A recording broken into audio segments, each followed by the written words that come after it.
everybody. Hi, guys. Just so you know, I'm Jenna Ushkowitz. I'm an actress and a producer and a Korean adoptee.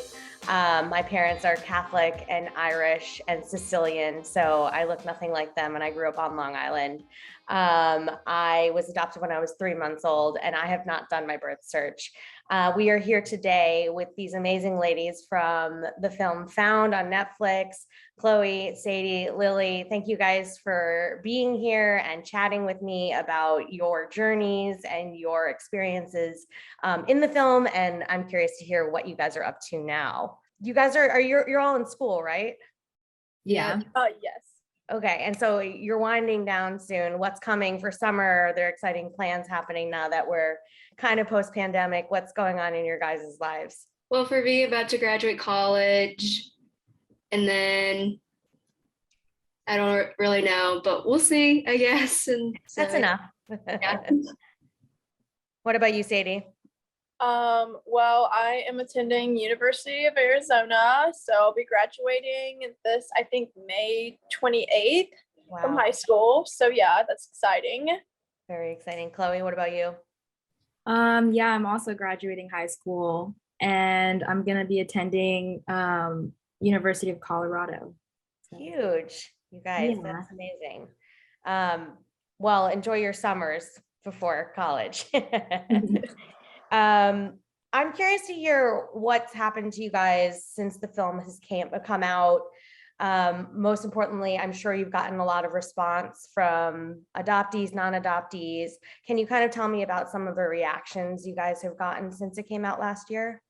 Okay, I would say that we've gotten a lot of positive reactions from the movie coming out. We've had a lot of adoptees reach out and share their stories with us and tell us how they relate to the movie a lot, which is definitely nice knowing that there's like a bigger adoptee community out there who also relates to this. And have you guys like connected with any adoptee organizations because of this film, or made any new friends because of this film? Yeah, we've gotten connected with actually kind of a lot of or different organizations that I kind of was unaware of, like Sisters of China and like their partners, and they have some pretty amazing people that like reached out to us, and we've been talking to them. So yeah. I think we've also partnered with Asian American Girl Club and also Adopteen. So yeah. I'm a part of Asian American Girl Club. That's my friend Allie who founded them. Really? Yeah. That's awesome. Yeah, it's cool to have a place that's not really super specific, but it's just bringing really cool Asian girls together. It's kind of empowering and fun. I don't know about you guys, but I was very much like one of the only Asian kids in my town. So it didn't feel like I was super isolated, but I didn't have a lot of people who looked like me. Yeah. So I know you're all kind of all over the country. How do you guys keep in touch? Do you talk every day? Do you get to see each other? Have you seen each other in person since China? What's that like? We definitely talk a lot on FaceTime. And then I think since we've been getting together we did like a cooking thing with Kristen Kish and then like Adopteen. I feel like we really try to like get together. Chloe was on a college tour, but we got to make it work, and Sadie flew out actually to Oklahoma and got to stay with me for a couple days, and she missed her flight, so she got to stay with me like an extra night, which was a lot of fun. So I feel like we really like to take every opportunity we can to be together. So I think that's how we keep connected. Yeah. So let's talk about the making of the film a little bit. So Chloe and Sadie, you guys were connected through 23andMe, is that right? Yes. We Okay. I can't remember how. I think our parents like kind of reached out to each other and we were like, well, our daughters are related, why don't we get them together? And then they took a drive across the country and stopped in Nashville, and that's when I first met Chloe. Wow. What was that like? Awkward. Chloe, you want to go? Yeah, I thought it was really cool. But it was also a little awkward because my family kind of just like rolled up and we were like, hi. And we basically just like met Sadie's family and hung out. But it was really fun. No, it was definitely strange at first. Same with Lily. I think it was very awkward at first meeting Lily. Like we just knocked on her door at the hotel room and did a little awkward hug, had a little awkward breakfast, but like after that, all of us like hit it off immediately. Yeah. Yeah. Yeah. And I I remember, can imagine that first meeting is a little awkward. You're kind of like pushed together by like forces that are like beyond your control, but then you're like, oh, we're family, right? Yeah. I just like remember whenever we all like were gonna meet in China, but I was kind of nervous because I was like, oh my gosh, Chloe and Sadie kind of already like know each other, like they've met. Also, I have a 4-year age difference with them, so I was kind of nervous just because they've already like done it before, or like they've met before, and I was worried it's gonna be a little awkward, but I think we did like hit it off pretty fast. And how long was the time difference? Like Chloe and Sadie, like how long did it take for you guys to reach out to Lily? I think it was a year later after me and Chloe met that I think I looked on 23andMe a little more, and then I DM'd Lily and I was like, hey, found you on 23andMe, I'm your cousin. Crazy. That's so crazy. Oh my That was goodness. like 3 months. No, it was like a year. It We was a met, year. Sadie and I met in like middle school. We met in Really? 7th grade, and I think I reached Yeah. out to you 8th grade. Wait, We when were did you little. start, or when did you start filming? I think that's what I'm thinking. I started filming in You basically got ahead because you got grade. your hot mitzvah. Yeah, that was in 7th grade. But I had met Sadie like prior to starting to film. So Yeah. it was That's like how that Amanda year. came up with the film idea. When I think Chloe told her that she met me, she was like, wait, I want to document this process. And so then she began filming in 8th grade. So then I think 3 months later, that's when you got added to the film too. And I reached out to you. What was it like getting filmed? Like, did you ever expect that to happen? Like being a Netflix film? Oh my gosh, No. What was it like? Did you feel like things were heightened, like especially in China? Do you feel like because there were cameras that things were heightened, or do you just feel like they were on the journey with you? I feel like they were kind of on the journey with us. We had a really great like crew, and it didn't feel too professional. Like we were all like really good friends. That's good. That's good. And I think whenever we all like filmed individually, I think for me at first I was like, oh my gosh, like what do I wear? Like I need to like not eat or kind of like I really like watched myself, I guess. But I think the more like I did it, I was like just kind of became like normal in a sense. But I think also that's like the one thing that like all 3 of us had in common was we did have the same camera crew. Right. And so that's something we got to like bond over. And then in China, it just all came together and it was fun to do together. Yeah, let's talk about China for a second. How long were you guys there for? What was that, the length that we saw? We were there for actually 2 weeks. Okay. And what was that like meeting each other for the first time in China and then being there together to go through that experience and have each other during that whole process? It was definitely, like we said, awkward at first, but I think like once we kind of realized we were like, I guess in this all together, we started like bonding more.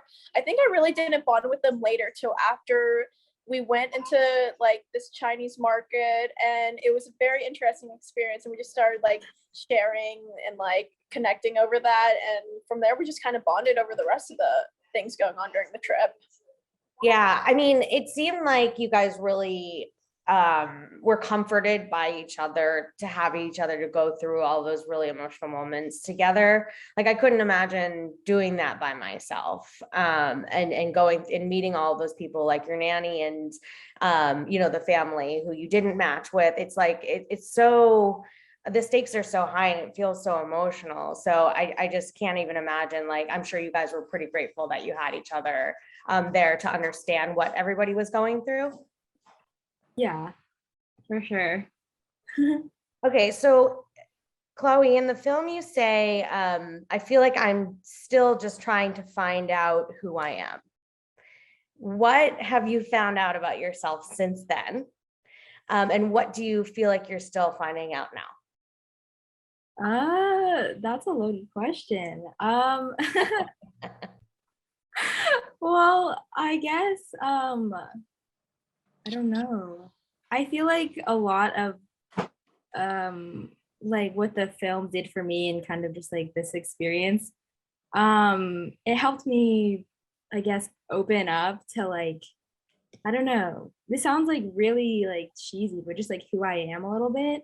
Because a lot of my like childhood and like my adoption wasn't something that I thought about. And just like beginning the process of just like figuring it out. And it really helps. It really helped me just like figure out other aspects of my life and just like who I am as like a well-rounded person. So I don't really have an answer for like what I discovered since. I would say a lot, but yeah, it just helped me just like open up to being like a human. That makes sense. Yeah. Yeah, I mean, I think it's interesting you say like you didn't think about your adoption very much before that. Like Sadie said, I think you said like it doesn't define who you are, right? Your adoption, it's just kind of like your middle name. It's there and Yeah. people know about it or they don't. Do you, all three of you have like growing up, did you all feel kind of that way where you weren't completely defined by adoption? Because I feel like there are a lot of adoptees out there who are completely all encompassed by the fact that they were adopted and finding their birth parents. Yeah, I would say so. I remember like being with my cousin, and we would go with like my mom, and people would be like, "Oh," looking at my cousin, like, "Is this your daughter?" And my mom would be like, "No, this one's my daughter." So I feel like, and then we'd explain like, "Oh, like I'm adopted." So I felt like it was just kind of, it's pretty obvious, I think, whenever like I'm Asian, my mom's white, but it was still always kind of explained. Mhm. So I feel like it was just kind of like you said, like a middle name type thing. Sadie, I would definitely say like I tried to kind of like avoid that fact really for like most of my life. Like I would like address it. Like obviously people had questions, like me being Asian and the rest of my family being white, but I definitely think the movie brought like more awareness to that side of me and kind of just made me more aware of my adoptee experience in general. Mhm. Chloe, same thing. Oh yeah, I'd say so. Yeah. Um, so the song "Mystery of Me," your theme song, your original song performed by Philippa Sue, one of the lyrics is "Day by day, I know myself a little bit. I know myself a little bit more." Does that lyric like resonate with you guys? Does that mean anything to you? Does the song mean anything to you? I'd say that the song, I don't know if I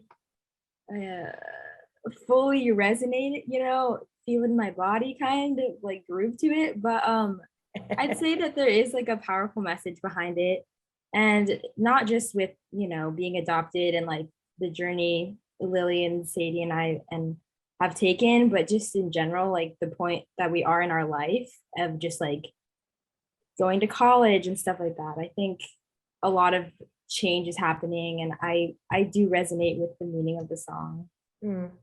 Yeah. I think so too. Oh, you think? You got it, Sadie.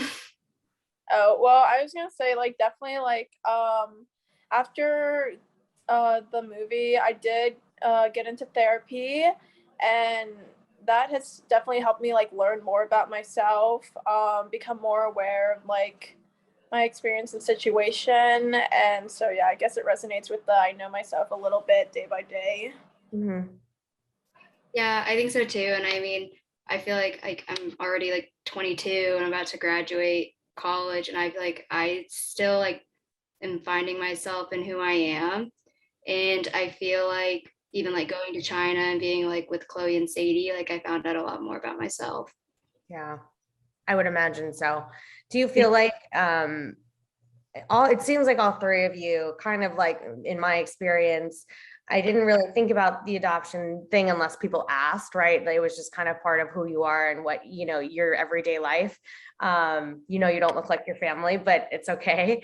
Do you feel more empowered now to feel like you can embrace the Asian woman in you because you have each other? I found a lot of like being around a lot more Asian women and being around adoptees, I felt much more comfortable in my own skin. I definitely would say I feel more comfortable being Asian and kind of just, I used to like not really, I tried not to bring awareness to the fact that I was Asian, I think for the longest time, but like lately I find myself like addressing like racist things I've encountered, and just talking about like difficulties I faced with my race, like to my maybe white friends or so. Yeah. And everything. So it's definitely like helped me talk about it more. I mean, going off of that, did your families and friends like who saw the film and saw you talk about microaggressions and talk about, some of the racist comments you've gotten before, like what was their response to that? A lot of them were surprised, actually. I feel like they were like, well, that's it. A lot of the response I got was like, oh, that's really upsetting, but like, I've never seen that. And I think a lot of the time that response can make you feel crazy a little bit, like when you're just like living your life, how do you not scan? I feel like I'm constantly, just like aware of like the words of others and, maybe if they are racist, but you have no one to, maybe confirm that with. And so a lot of the response, I guess, from like, I don't know, some of my peers that are white would be like, oh, it's just a joke. And then I'm just like, well, what do I do with that information? It's like, but yeah, a lot of them were like, oh, that's so sad. But like, I've never seen that. I'm like, okay, good for you. You're like, I felt it. Yeah. I feel like with like, I guess some people like around me, it was like kind of, I guess kind of what Chloe said, they're like, oh, like I never saw that, I never really knew that. And I think it's hard for like, I guess other races to understand that, or like I guess like white people, I don't really know, like because it's something like with your own skin, so how could they possibly feel that?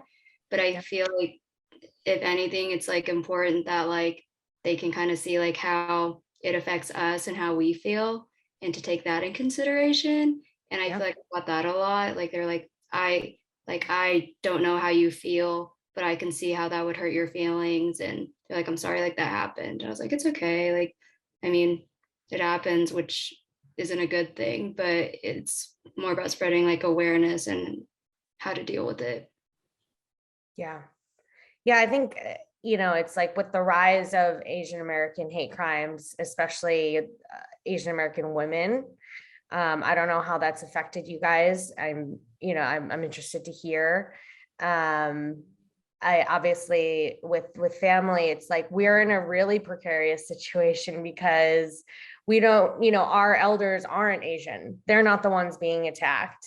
It's our elders look like the people who are attacking them. So it's a really interesting thing to go through it and feel like you don't always have the right to get angry at all of it because your parents aren't that, your elders aren't Asian and you didn't grow up in that kind of household, like cultural household, but we have the right to feel that way because we are Asian and it's happening to us.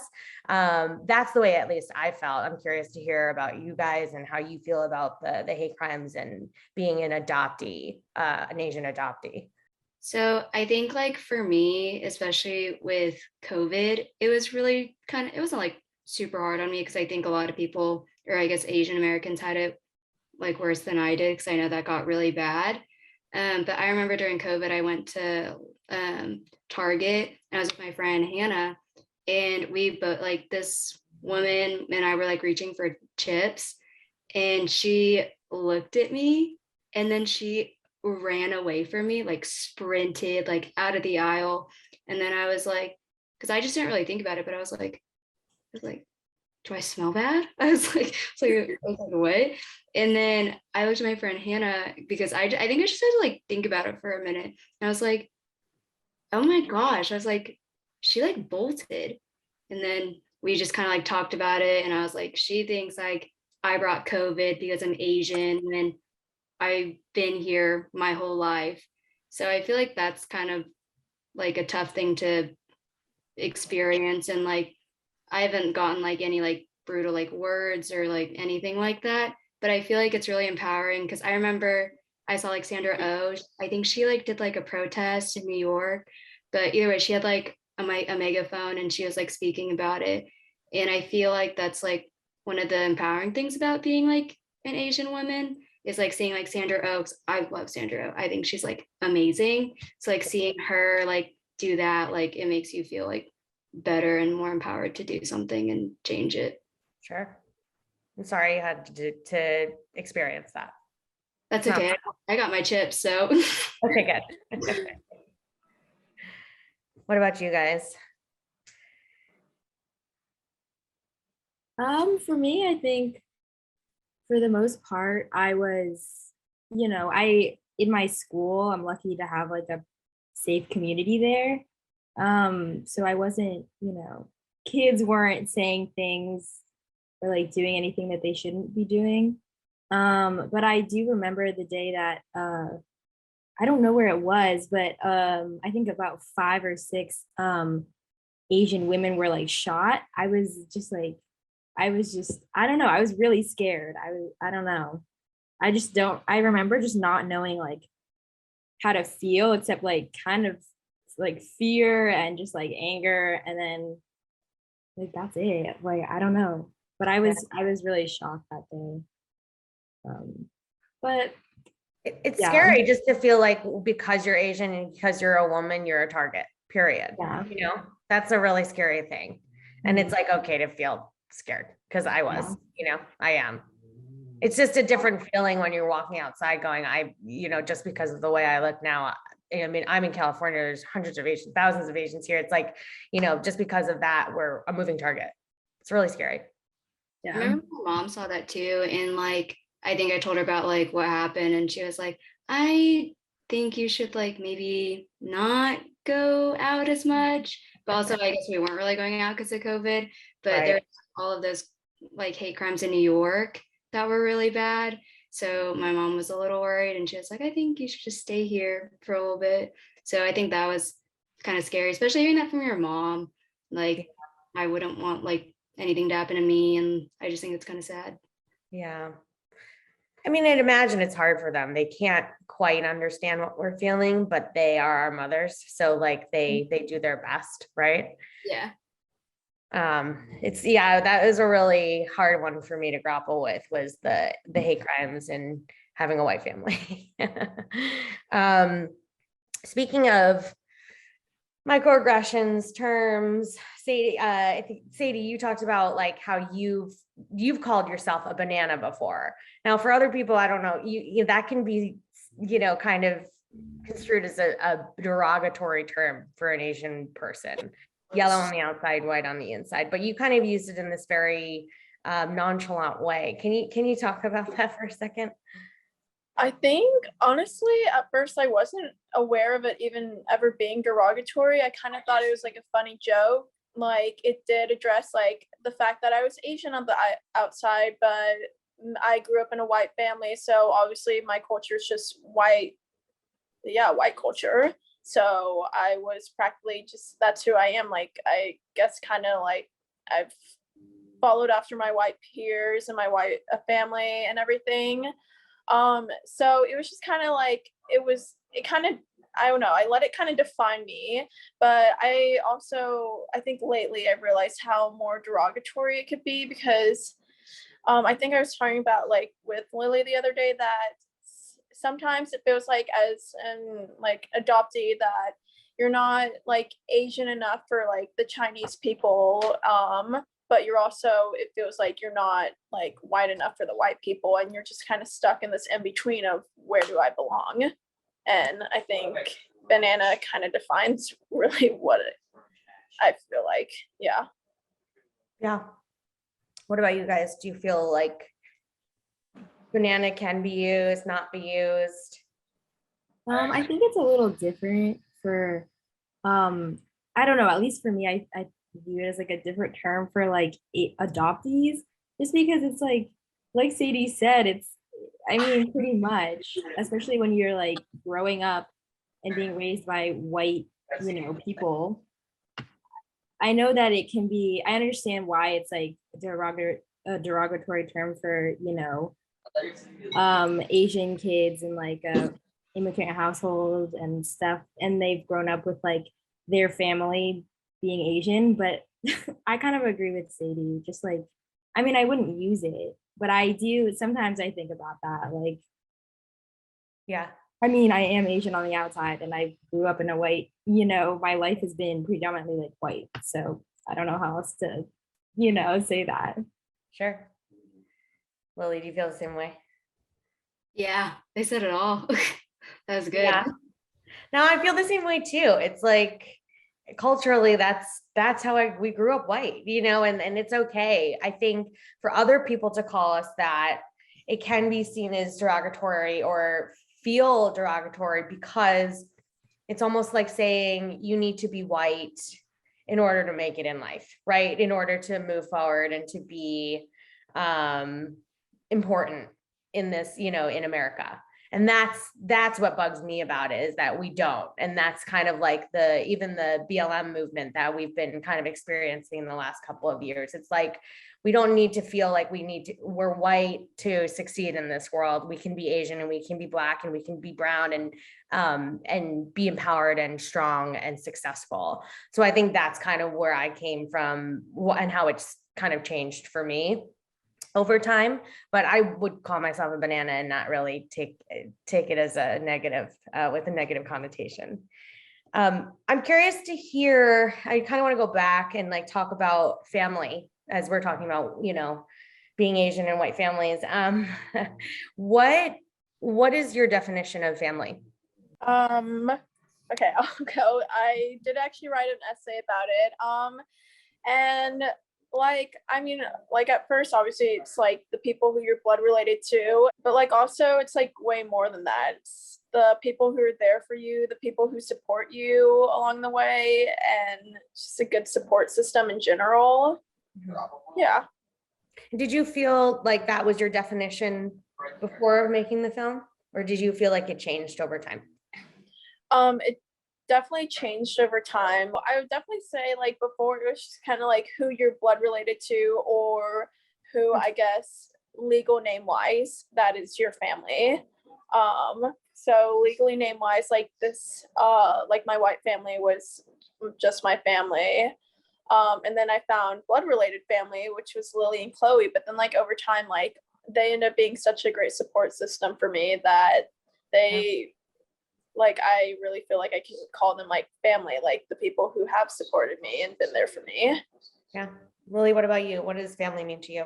I think like being adopted, I feel maybe for me, like it's always been like the saying, like just because we're not blood related, like doesn't mean like we're not family. So I feel like family, I just like what Sadie said, like family, it doesn't matter whether it's blood or not.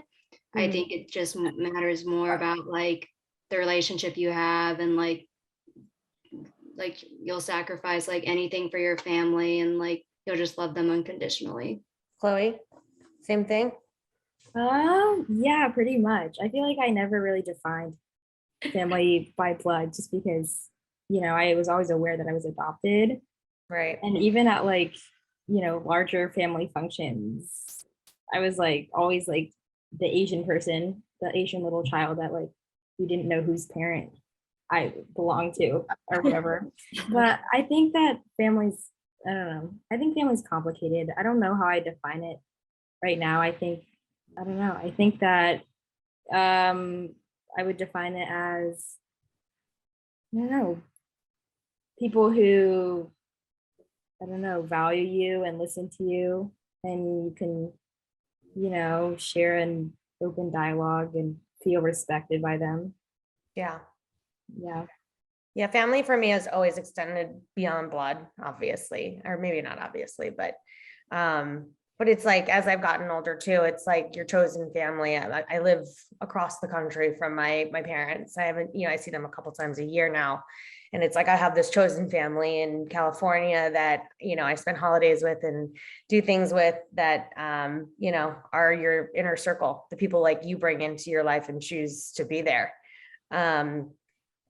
So I'm just curious in where you guys are, if you're comfortable talking about like where you guys are with the birth search of your birth parents. Like, have you guys kind of are you still looking? Did you stop? Like, what are the feelings about that right now on your searches? I think for me, oh gosh, I think that's kind of it's not like a super touchy question. Like I'm open to answering it.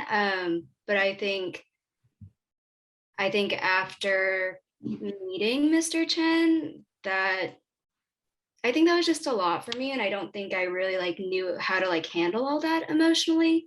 Yeah. And kind of like Sadie, like I went to therapy after. Yeah. And I think I've kind of came to the realization like my DNA is out there. So anything could happen at that, I guess, at this point. So I'm not like gonna like shut it down, I guess, if like I do get family or anything response. But I But think not like actively searching for. yeah, no, I think I've realized like I feel like that was just kind of enough going there and doing all that. And I think that was just really like tough on me. Yeah. So I feel like I kind of just want to like focus on myself and go forward. Yeah. And I always have Chloe and Sadie, so it's like if I want to do it again or be open to it, like I will. And I think also just after the movie came out, I got a lot of messages like kind of saying like, oh, like we think Mr. Chen's your dad. Like I think you should do a retest. Like do more retests. Like I got tons of those messages, and I just think opening, I guess in a sense like that back up. I don't think I'm ready yet. I think I just kind of like want to wait and maybe just later. That's totally fair. Totally fair. You guys, anybody else want to talk about it? It's totally fine.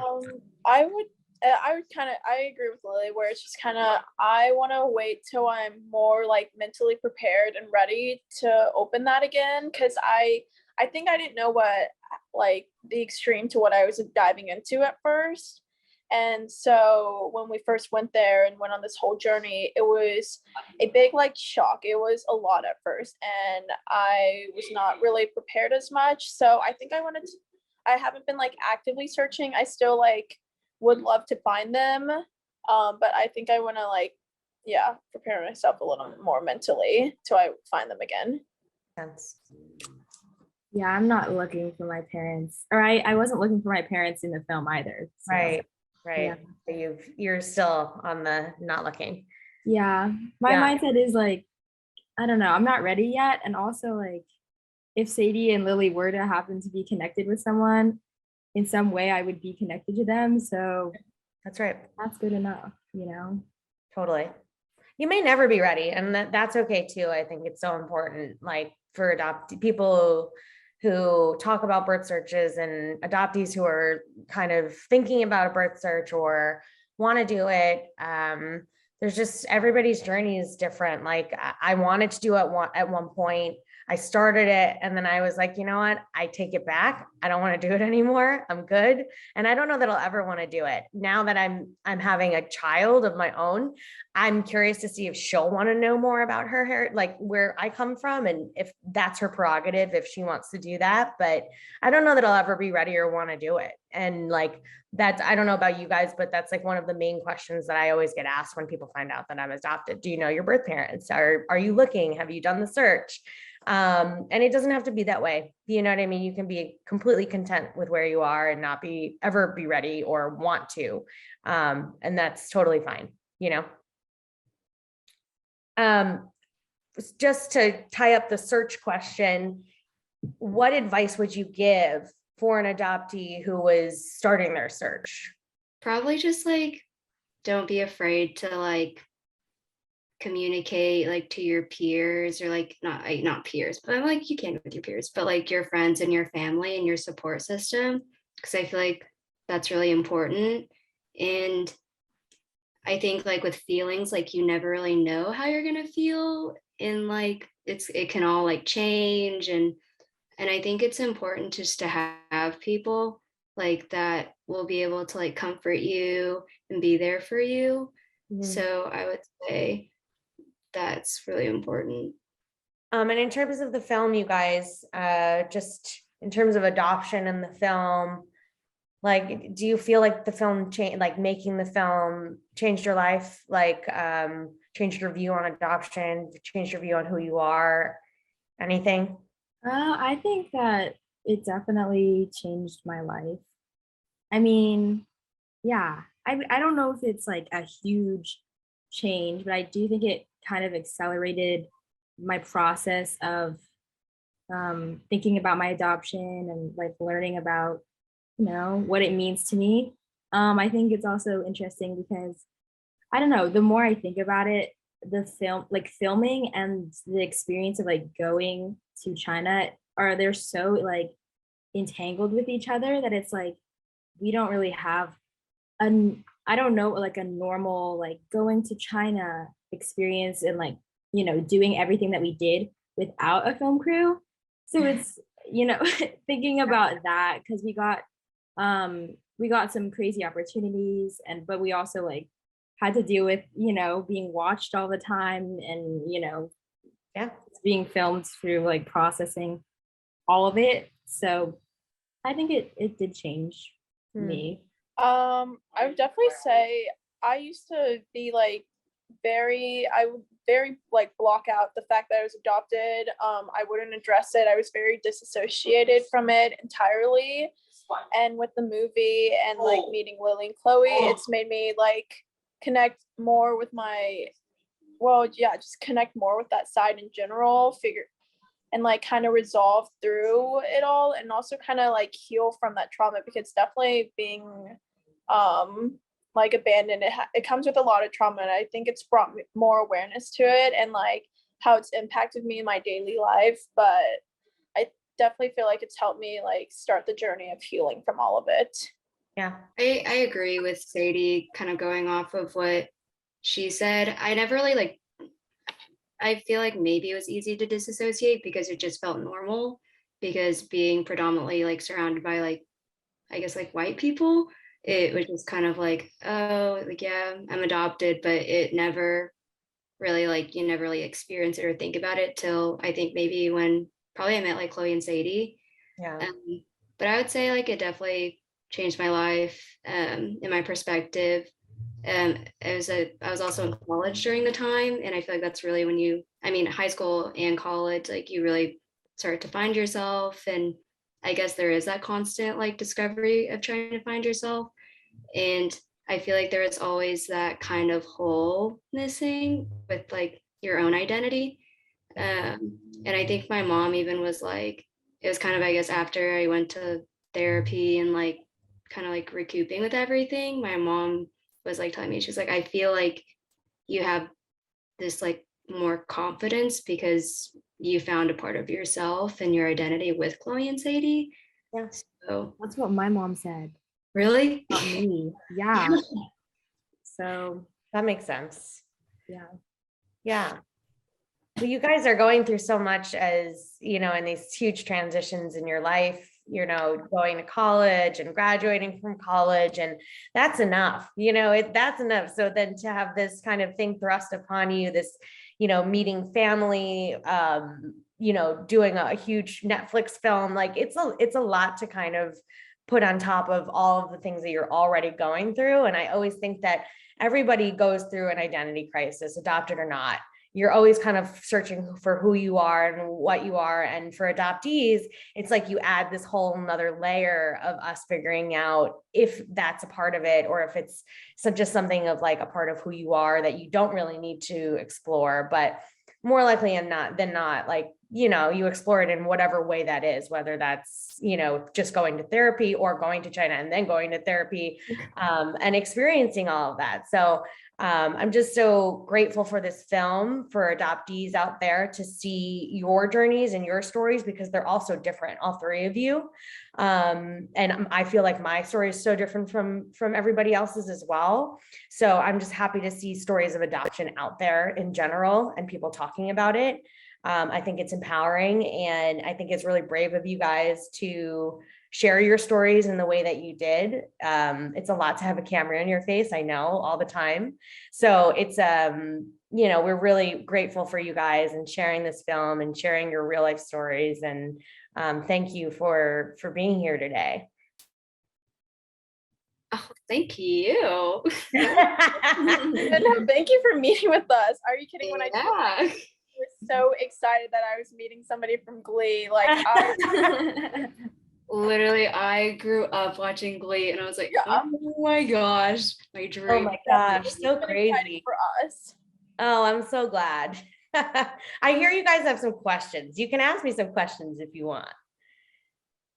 You don't have to, but I heard you had questions. So if you want things answered, you can ask. Do you still talk to the Glee cast? Yes, I do. Most of them. I had my baby shower yesterday, and like half of them were there. Oh, Kevin McHale already is my very best friend in real life. So we see each other. We see the cast a lot. Yeah. We have like, I don't know if you guys have text chains but we have like 6 different text chains with different people all going all the time. It's a family. don't worry, we have our text chains too. I bet. Superstars and blank. Yeah. Thanks to Sadie. Did you ever feel like, well, I guess, I don't know his real name. I was like, well, I guess Mike Chang was the other Asian. But Oh, did yeah, you, Harry. yeah, did you ever like bond with him about being Asian? Because there were very like, which is like, I love Glee, like very stereotypical. Like I remember like the episode whenever Mike like wanted to be a dancer, but his dad was like, no, like you have to be a doctor. And he's like, I don't want to be a doctor. Like Yeah, yeah, the Asian, yeah. Did you guys like ever like talk about being Asian and that stereotypes? Yeah, we did. Being Asian in like the entertainment industry is a whole other thing. Like I grew up watching Sandra Oh because she was the only other Asian that I ever saw on TV that looked like me. So like I'm a huge fan of hers as well, Lily. But like, yeah, we did. I think it's funny because, knowing the writers of the show, everybody got made fun of, Black, white, Asian, you know what I mean? Everybody got made fun of. So it wasn't just us, but they called it the sincerest form of flattery sometimes, but it was weird because like, even, Harry's Chinese and I'm Korean, and on the show, we both have the last name Chang, and you're like, you couldn't think of anything else, to any other last name possibly to give me. And yeah, the jokes were, it was a different time back then as well. We shot in 2009. So, you got 10, 12 years. It's a lot has changed since then. That would not fly now. But it was definitely hard to experience some of it. And there's nothing you can really do about it, or at least in that time period, you couldn't say anything. And then also because the roles are so few and far between for Asians to begin with, like I was always told, it's going to be harder for you because you're Asian like getting jobs. And that was really difficult to kind of swallow, that like you couldn't speak up for yourself because you wanted the job, you needed the job to pay your rent, but also you're being treated kind of really poorly, Yeah.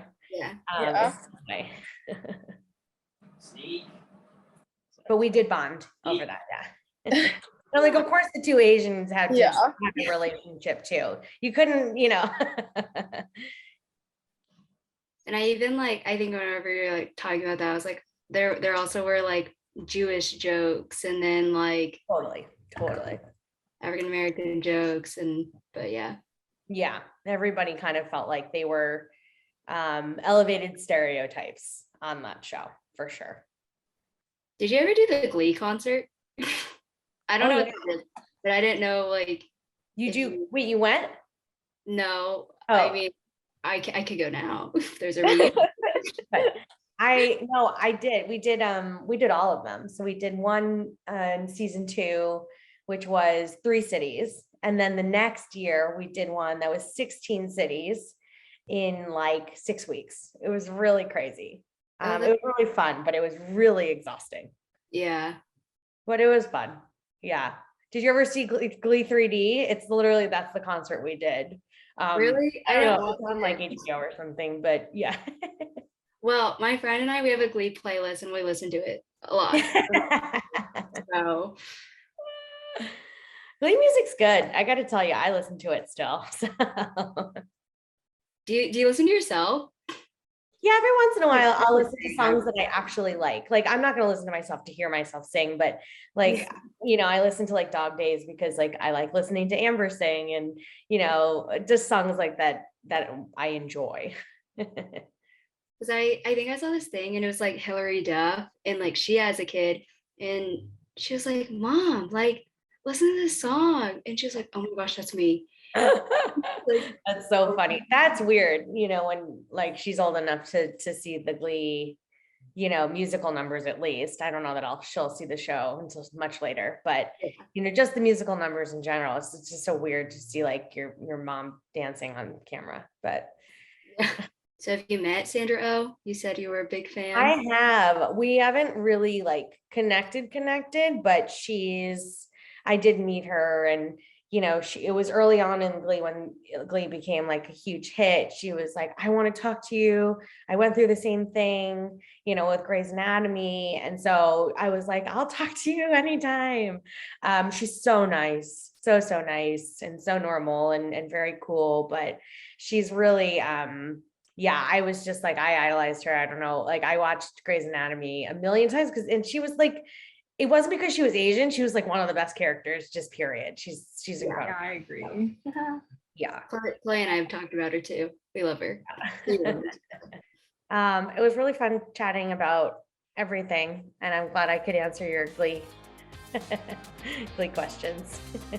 Thank you for being willing to answer them. I appreciate it. Of course. Yes, thank you for meeting. It was nice talking to you. Of course. It was really great talking to you guys. So nice to meet you.